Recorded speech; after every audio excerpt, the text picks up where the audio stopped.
Open book, uncovered. Understanding the phrase.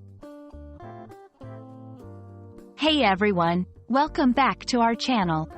Today, we're diving deep into the phrase, open book. Have you heard it before? Let's unpack its meaning and learn how to use it correctly in English.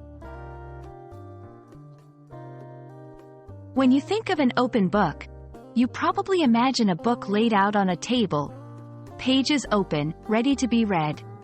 That's the literal meaning of the phrase. A book that's open to let readers view its content. But in English, many phrases take on figurative meanings beyond their literal ones, and open book is no exception. When someone is described as an open book, it means that they are easy to understand or predict.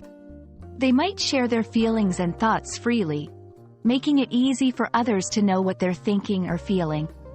For example, if you say, Jane is an open book, you're suggesting that Jane doesn't hide her emotions or thoughts. She's transparent and genuine. Understanding a phrase is one thing, but knowing how to use it is another. Here are some examples. 1. I can never keep secrets. I'm an open book. 2. Ask him anything. He's an open book when it comes to his past. 3. You don't need to guess what she's thinking. She's always been an open book to us. While open book is the standard phrase, there are variations you might come across or find useful. 1. He wears his heart on his sleeve. This means he openly displays his emotions. 2. She's transparent in her actions.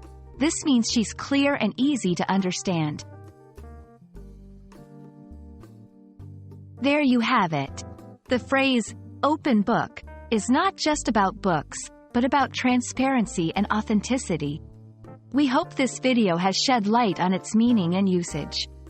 Remember, language is filled with figurative expressions, and understanding them can help you communicate more effectively. Thanks for tuning in, and we hope to see you in our next English language explainer.